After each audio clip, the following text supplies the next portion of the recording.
Why do I feel like we should be singing the Brady Bunch song?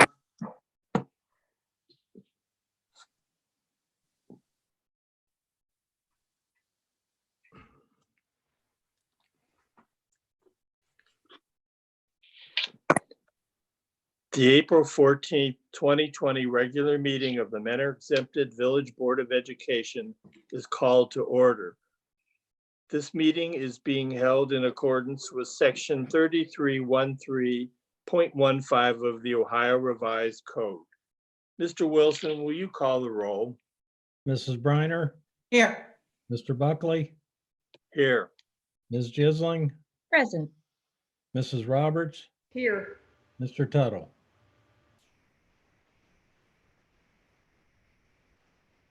Did you hear me?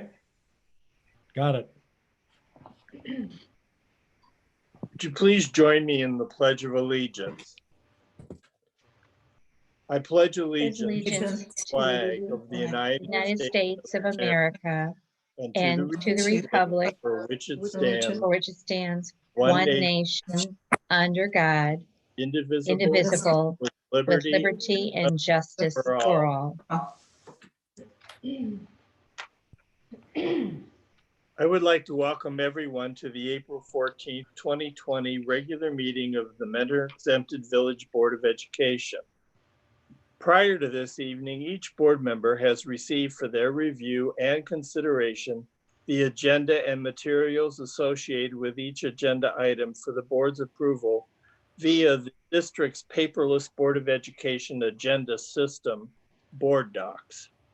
The public can access the agenda through the school district's website. The agenda is available through the district's website for public viewing the Sunday prior to the board meeting. Board members have the opportunity to call the superintendent and the chief financial officer for information concerning agenda items and to request, if needed, additional information.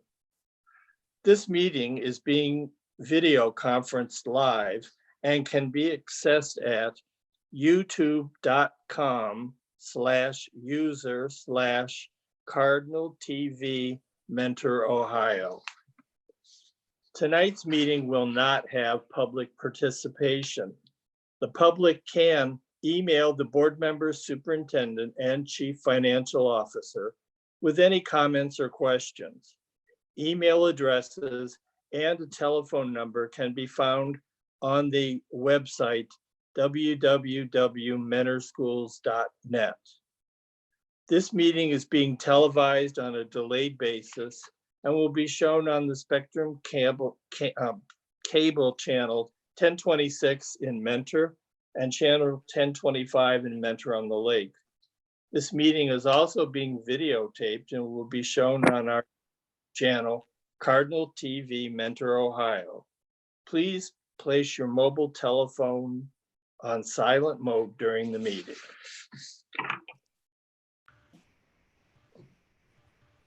Next on the agenda is approval of the minutes. So moved, Mary.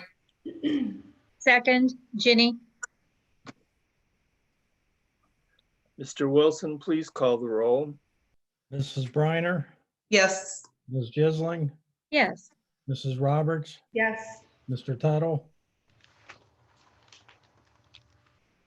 Mr. Buckley. Yes.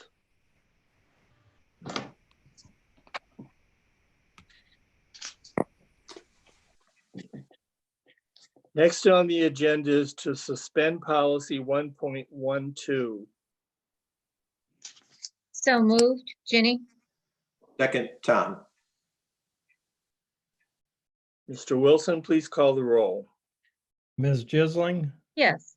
Mr. Tuttle, Mrs. Briner, Yes. Mrs. Roberts, Yes. Mr. Buckley. Yes. Next on the agenda is superintendent's report and recommendations. Mr. Porter. Good evening, Mr. President, members of the board. I would like to begin my portion of the agenda with a district update. 1 month ago at our board meeting, we all realized we were entering a new time with COVID-19. But I don't think we ever could have predicted what a significant impact this virus would have. For our district alone, the week after the board meeting was unlike anything we've experienced. In a matter of days, schools around Ohio were closed indefinitely, and we had new expectations that learning would shift to an online format, among other things. As I think back to almost 1 month ago, I'm amazed and humbled by what I saw. Immediately, our administrators went into crisis mode, but not with a sense of panic, but with determination to organize a plan for us to carry through. Our teachers instantly rallied and worked together to adapt their lessons to a new format. So many of our non-teaching, certified, and classified staff members began to figure out how we could support the physical, social, and emotional needs of our children, even when we knew they wouldn't be with us for a while. Our IT department went to incredible lengths to prepare well over 1,000 devices for our elementary students and to troubleshoot technology with families until they were up and running. Our custodians spent considerable time cleaning our schools, and they recently helped to collect needed protective gear, disinfectant wipes, and hand sanitizer to provide for Mentor Police and Fire, as well as Lake Health Hospital. Our nutrition services department started a schedule for distributing breakfasts and lunches to our families in need. And at this point, they've given away approximately 3,000 meals in the past 3 weeks. Our treasurer's department has continued to make sure our payroll and other financial business has continued without interruption.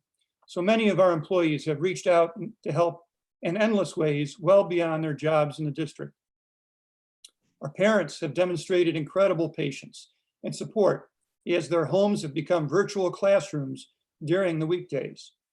And our students, who are at the center of it all, have remained positive, resilient, creative, and focused as we've asked them to keep moving forward with their learning in this historic time.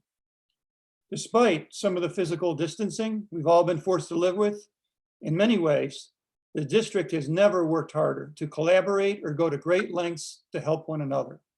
I'm very proud to be part of our school community, and I truly believe our response to this challenge will also make us even stronger in the long run.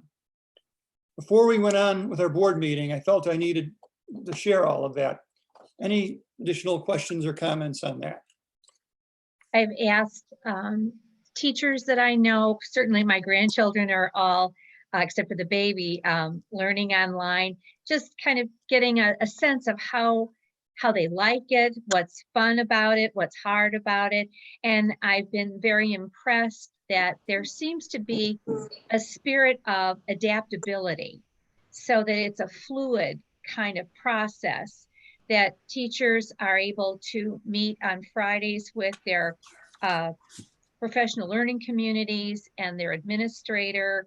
And so I did have one question. Is it possible that as we go forward and things settle a bit, that teachers can collaborate with each other, like with multidisciplinary lessons, or having more flexibility even in the way that content is presented? For example, maybe you would focus on math 2 days and reading 2 days. I don't know that that would be necessarily something that everyone would want to do, but I didn't know if some teachers might choose to kind of be flexible in the way content's delivered to make it easier for students to have a presentation or a video or some kind of a preparation, and then the follow through with the lesson rather than breaking at that point and going on to the next day.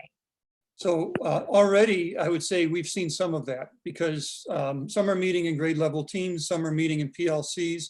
There's a great deal of flexibility that the teachers have, and the creativity is really, even at this point, over the moon. And I think as people continue to grow, more and more comfortable with the tools at their fingertips, I think, we'll see even more things, in the weeks ahead. It's amazing, the creativity. As you said, my senior is in ceramics and they've made paper clay. I have a tub of paper clay in my refrigerator, which they're doing different ceramics out of that. It's amazing that who would know that you could make that out of paper. Just as another perspective, I've talked to Mr. Porter about this. My daughter lives in Fairfax, Virginia, and my granddaughter is in 2nd grade there. They have been shut down for, I think, 3 weeks now, and nothing has happened in terms of instruction. They're still discussing how they can do it. And they're struggling with providing hotspots and devices for the kids to learn on virtually. So once again, I think we have to thank the fact that we took advantage of that grant and are way ahead of the curve on this, which is pretty typical for Mentor, but Yes. pat on the back for us. Absolutely. Yes. Leadership from Dr. Poynes, Mr. Miller, and now Mr. Porter has been a pretty seamless growth to allow teachers to understand more about the tools that are available, and that parents and kids have adapted to a lot of that.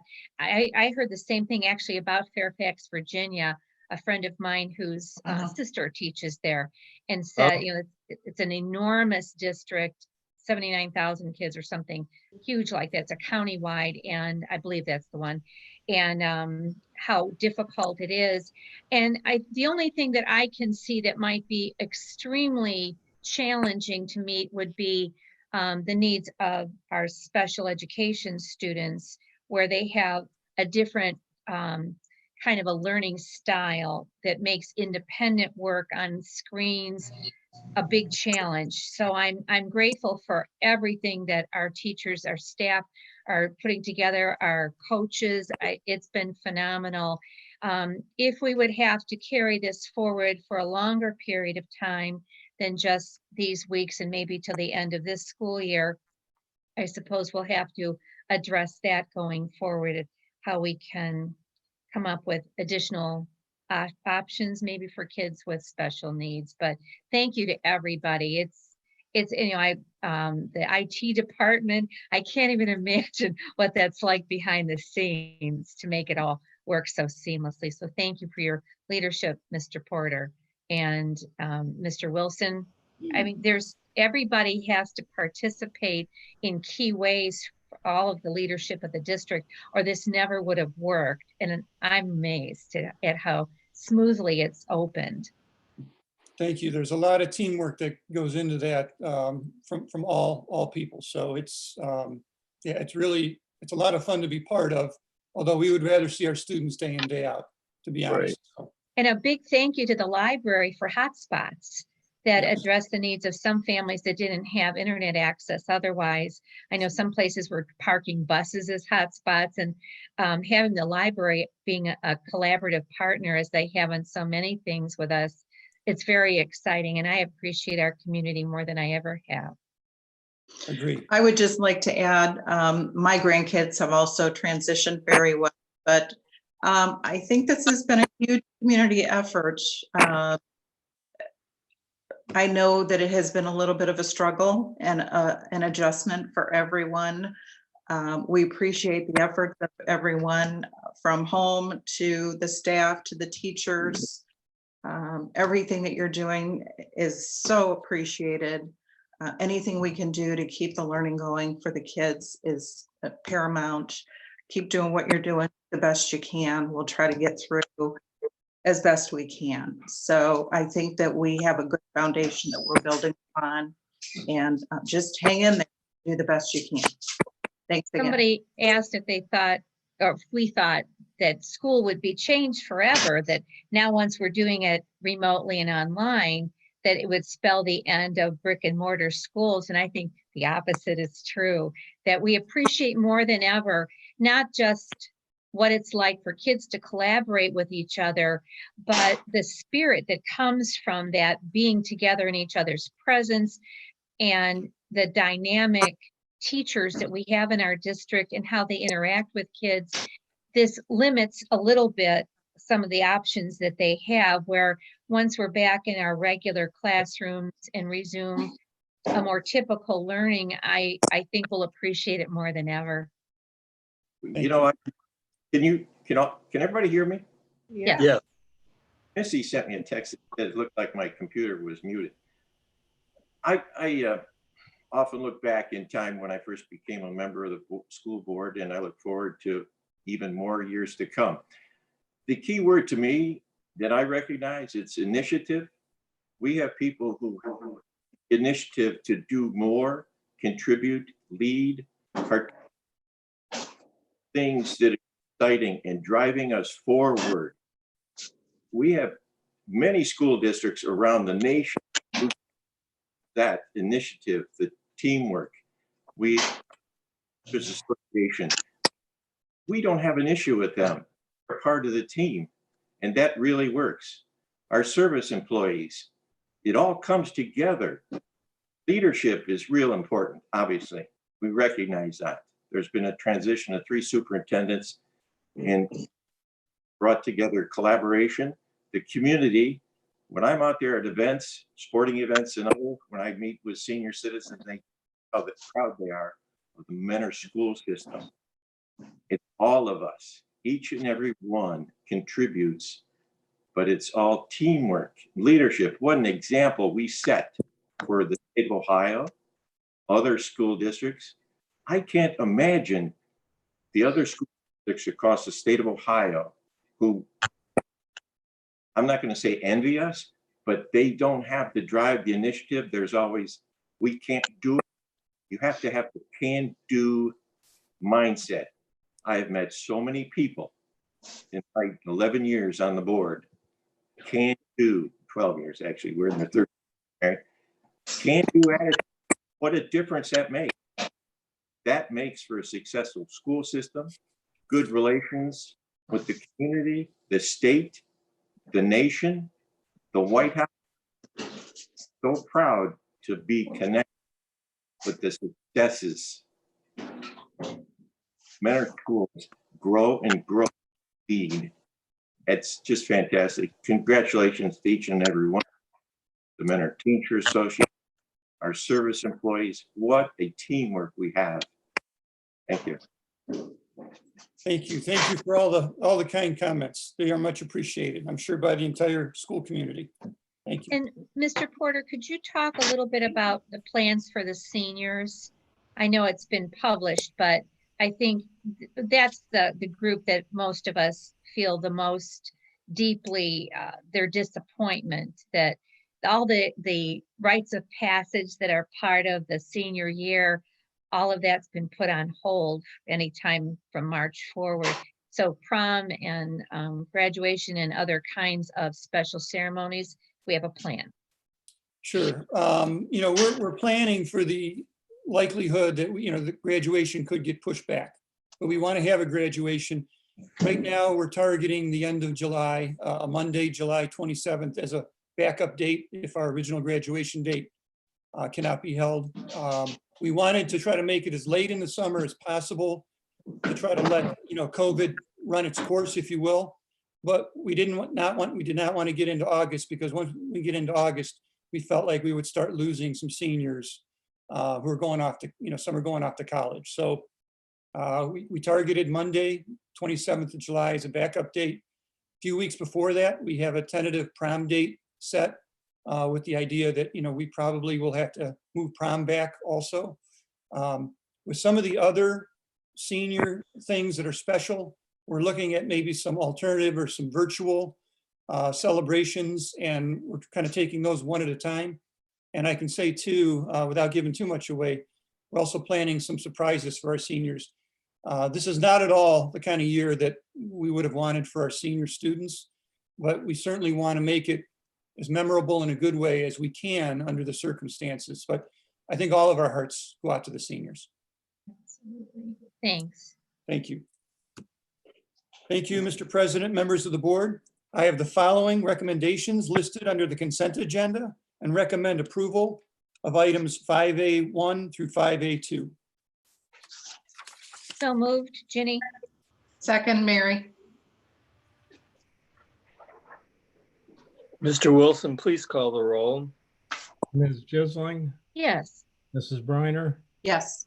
Mrs. Roberts, Yes. Mr. Tuttle, Yes. Mr. Buckley. Yes.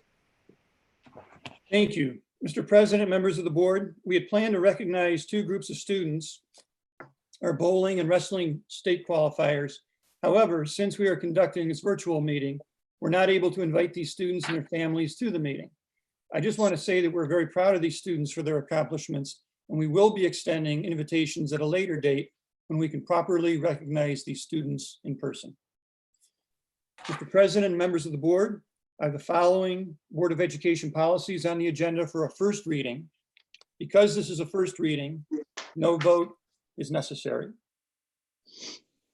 Mr. President and members of the board, I have 4 resolutions on the agenda as a result of the COVID pandemic. In the resolution listed as number 2, that gives me the authority to provide or donate vital supplies to vital health care providers in this time of crisis, like we had mentioned a little bit earlier. Numbers 3 and 4 basically acknowledge that we had an original blizzard bag plan for making up lost instructional hours, and now we are modifying that to fit a revised plan for continuing education virtually for as long as needed this school year.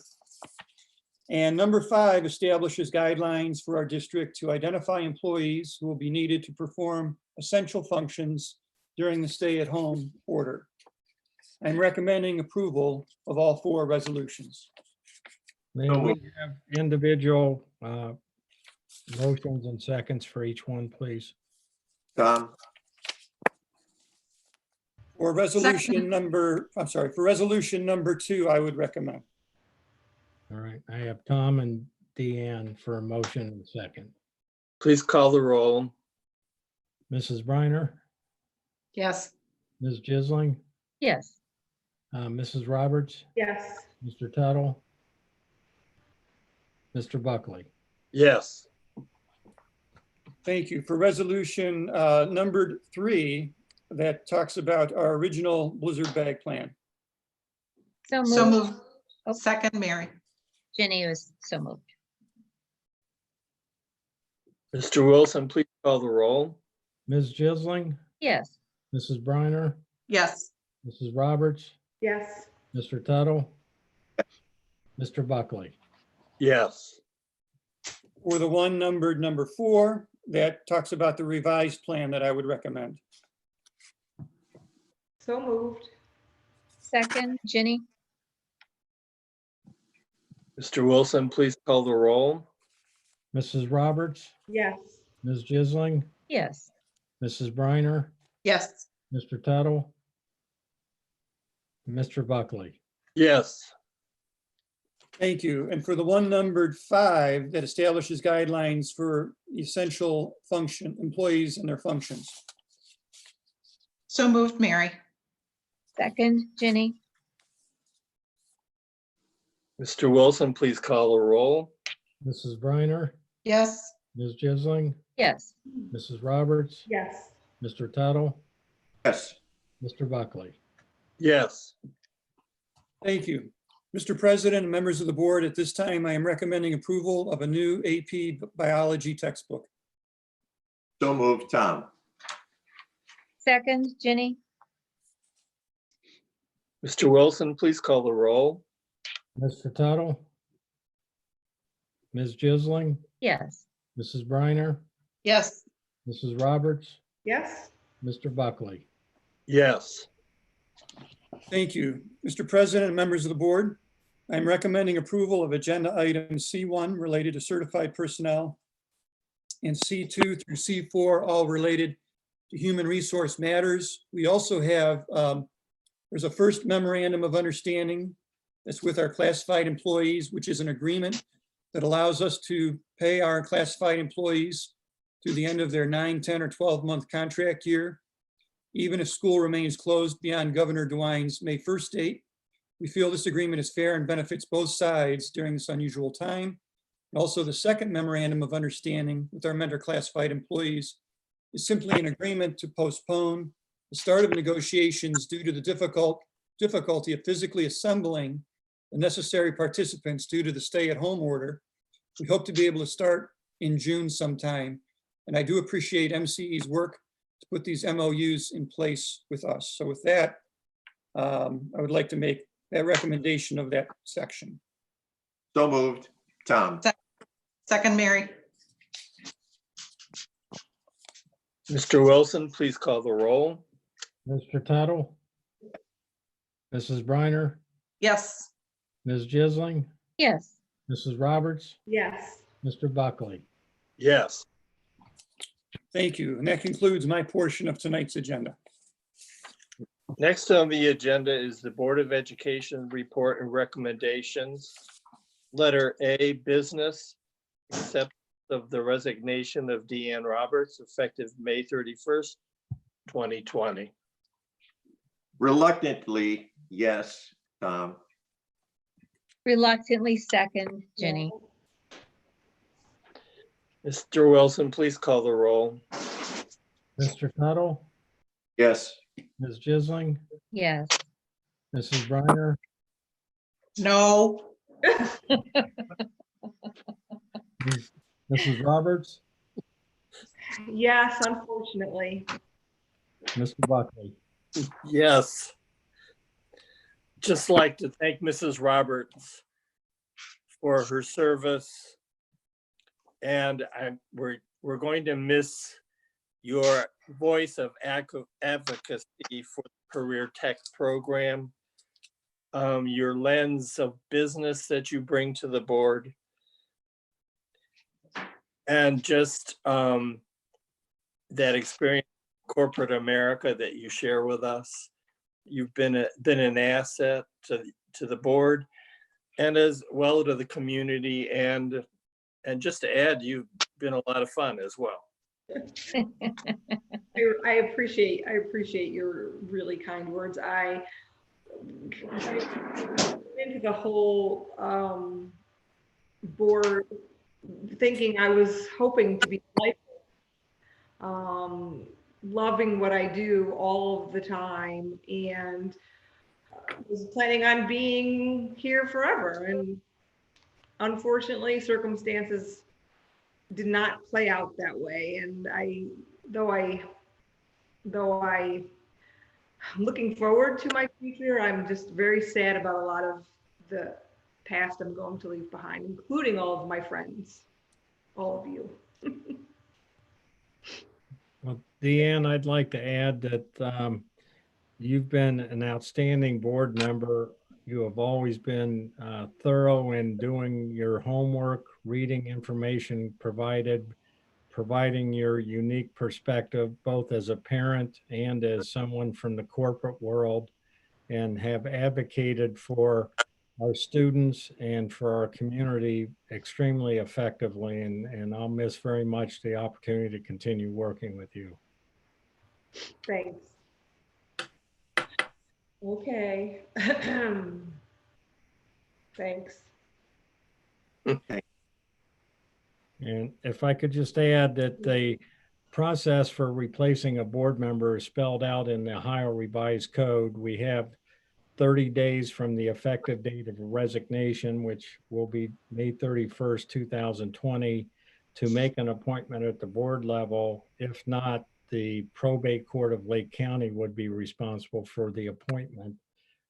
We will be posting this opportunity on our website, issuing a press release, getting information distributed in all of our various communication forums, and ask that anyone viewing and board members, anyone you know, that would be able to advocate for our students and the community to follow up once the opportunity is formally posted. The board members will be screening those that express an interest, conducting interviews, and then selecting a candidate within the prescribed timeline. thank you, Dan. The second under business is the approval of the extension for the exclusive listing of James A. Garfield Elementary School. so moved. second, Jenny. Mr. Wilson, please call the roll. Mr. Tuttle, Yes, Ms. Jisling, Yes, Mrs. Briner, Yes, Mrs. Roberts, Yes. Mr. Buckley. Yes. Legislative report. Thank you, Mr. President.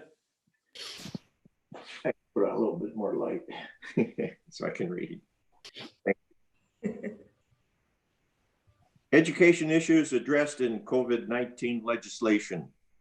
The General Assembly on March 25th passed House Bill 197 in response to the COVID-19 crisis. Governor Mike DeWine signed the bill into law on 27. This bill does some things that we felt needed to be done in this crisis to help us get through this crisis that we are in. House Bill 197 eliminates state and federal testing for the 2019-2020 school year and prohibits the issuance of report cards for the 2019-20 school year. Additionally, it provides a one-year safe harbor related to the report card. House Speaker Larry Householder told reporters the decision on the report card and testing were necessary with Ohio students and teachers at home, definitely due to the pandemic. It's just an unfair situation to try to determine how well a school has done or not done with their students when you're under this situation.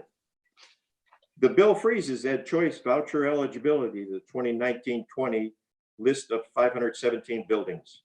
Additionally, students and their school-age siblings who attended or would have attended a building that is on the 2019-20 list are also eligible to receive a voucher. Senate President Larry Obhoff recently told reporters Ed Choice scholarships, which had been scheduled to expand from 517 performance-based school buildings to over 1,200 in the new academic year, is a debate to another day. Householder was asked about families who plan to apply due to the expanded list. He replied, well, you know, the portal never opened. They'd never been granted that voucher. They only applied. It could be like anything else you apply for. College, that doesn't mean you're going to end up with an acceptance. The state decided to wait on the acceptance until next year. Hopefully we have a plan in place by that time, some type of a comprehensive plan to deal with it. House Bill 197 set the final day to vote in the March 17th primary election. The final day to vote in the March 17th primary election to April 28th and prohibits in-person voting unless the voter is disabled or does not have access to mail at their residence or another residence. Obhoff told reporters members had concluded that the later June 2nd primary date ordered by Secretary of State Frank LaRose would create a variety of problems for candidates and local government budgets.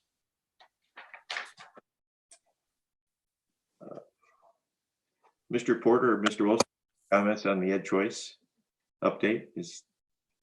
Yes, I think it's still a very significant issue that could have a major impact on our school district.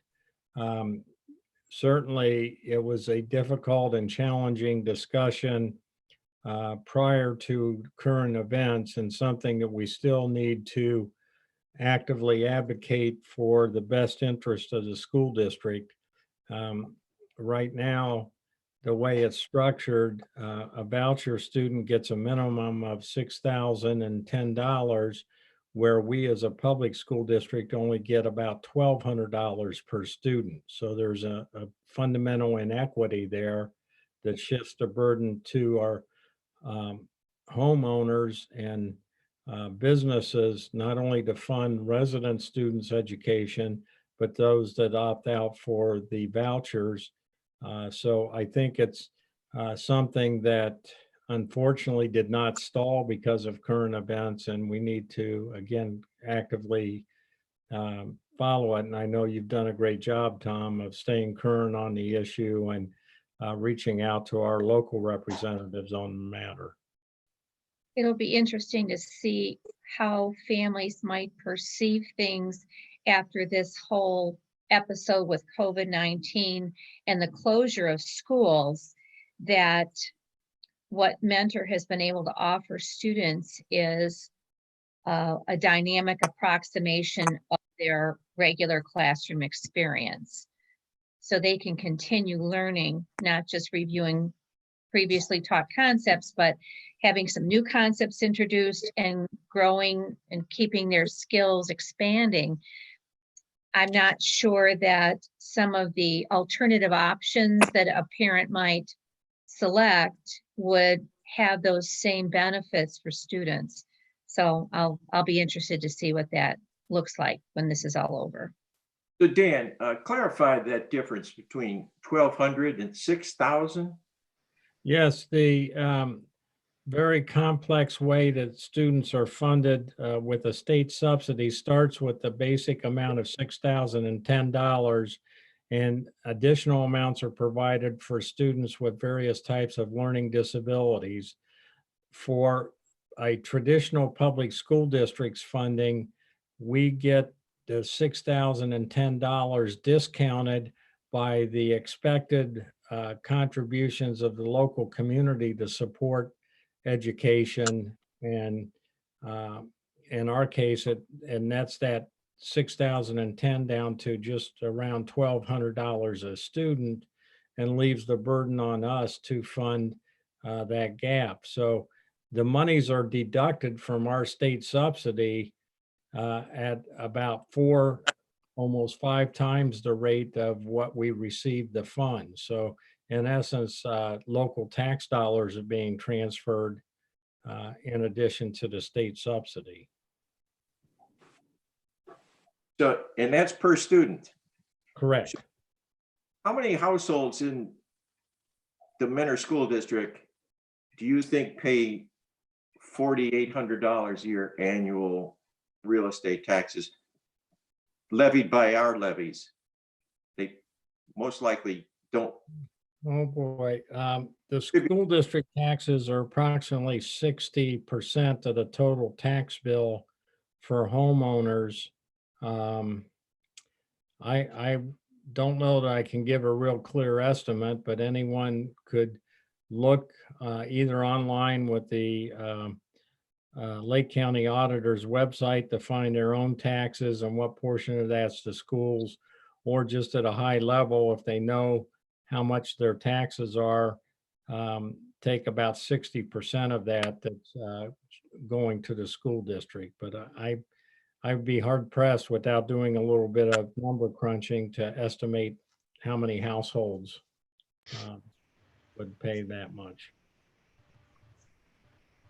Am I correct in saying real estate taxes then will follow the students who get the voucher? In a district like ours, that's the practical reality. We're given $1,200 in a state subsidy, but $6,010 is deducted from our subsidy for every single student. So there's a gap there. So, for example, if I had 2 children in Mentor Public Schools and my real estate taxes were, I'll just say $4,000 Yes. on perhaps a $250,000 to $300,000 market value house. They have 2 kids, but that will cost the Mentor School District's budget, right? Yeah. $400 per student. $9,600 would come from Mentor and go to the school of their choice. Correct. So they make it, okay. I'm not going to editorialize, but it's definitely, to me, it's robbery. Well, one of the positions that the K-12 education industry has taken in Ohio was that if in fact there's a need and desire to create more options for parents to choose something other than their resident public school district, that the entire amount of that be funded out of the state budget, not out of a local school district's budget. And that's kind of gotten lost in the shuffle, but that's one of the things we've advocated for, that if this does come to pass, to at least fund it direct out of the state budget, not out of a local school district's budget, which in effect is transferring local tax dollars. Understood. It'll be interesting to see, though, how much money the state is going to be able to give schools after this is over. Because as we are learning, many of the state's funds are being decimated by what's going on. So we're going to have to look to the future to see how much we're even going to get from state foundation money, let alone losing it for tuition for other schools. Good point, Mr. Buckley. It's getting more and more complex, of course. And Tom, the HB 549 that's on the last page from Representative Jeffrey Crossman and Gail Manning, talking about the operation, management, and accountability of community schools. Did that pass, or that's still just in the discussion? This has just been introduced, so it may not even gone to a committee yet. It's not reporting that it's gone. Because wasn't that one of the things that we were glad to see, that there would be a greater oversight of the community schools who were getting tax dollars coming their way to educate students after some of the scandals with the charter schools that happened last year and the year before.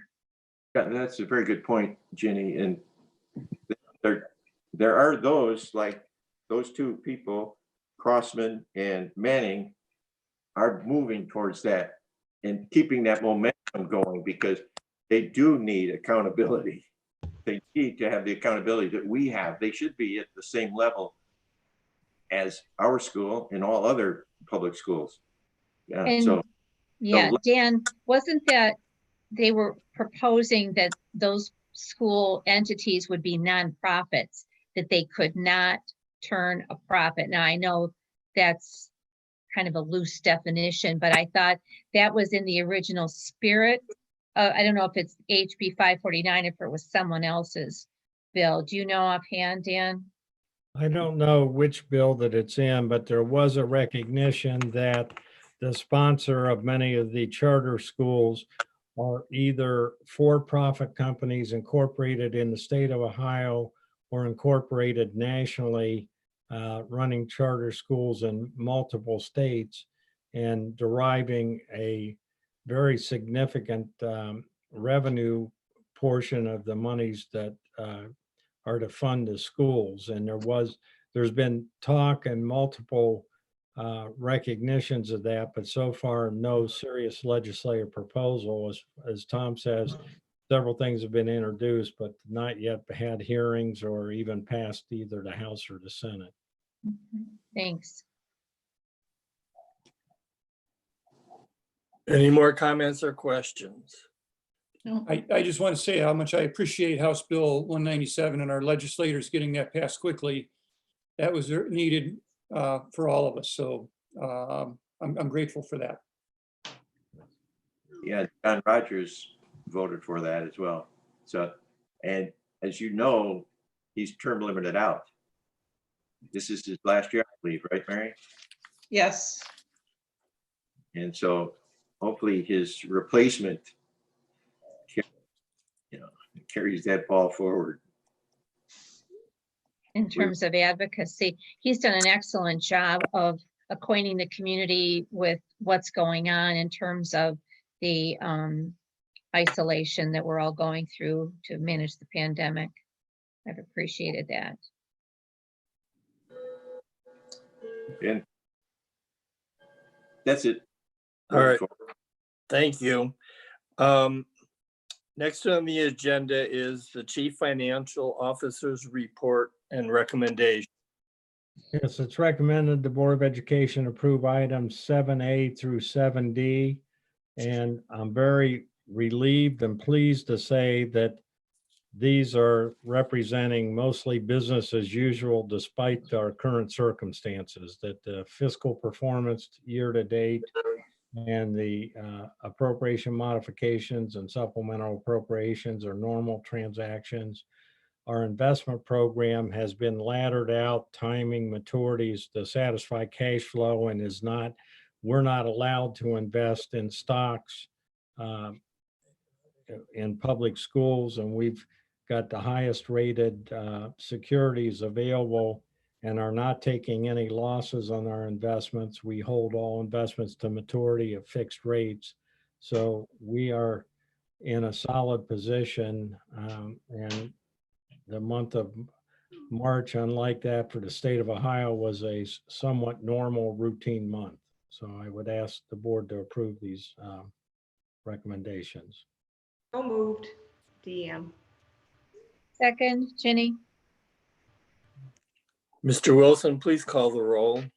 Mrs. Roberts, Yes. Ms. Jisling, Yes. Mrs. Briner, Yes, Mr. Tuttle, Yes. Mr. Buckley. Yeah. Thank you. And Dan, thank you for all that you've done with your office to make sure that payroll, even though people are distanced apart or working from home or however you've arranged all of the details, that, you know, for families depending on their income as employees of Mentor Public Schools, you've done an exemplary job of making that all happen as though nothing else was going on.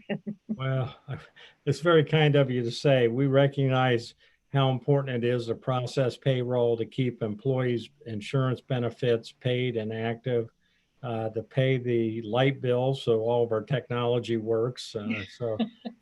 Our staff, we've always had 3 levels of backup and payroll for contingencies, and had to go 1 level deep back when we had the swine flu some time ago. Fortunately, we're only in our 1st level of backup, and our staff has done a remarkable job of respecting the need for social distancing and yet being functional. And we stagger those that have to work in the office to 1 person in at any given time. So it's been a remarkable effort. And while we're kind of in the background, we want to support all the important things the school district's doing. Meeting that challenge is phenomenal. I'm sure everyone's thankful when they get that paycheck, Dan. Yes.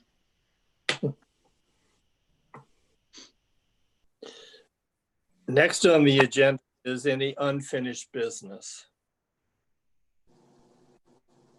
Hearing none, is there any new business? We're not going into executive session, so could I have a motion for adjournment? So moved, Tom. Second, Ginny? Mr. Wilson, please call the roll. Mr. Tuttle? Yes. Ms. Jisling? Yes. Mrs. Briner? Yes. Mrs. Roberts? Yes. Mr. Buckley? Yes.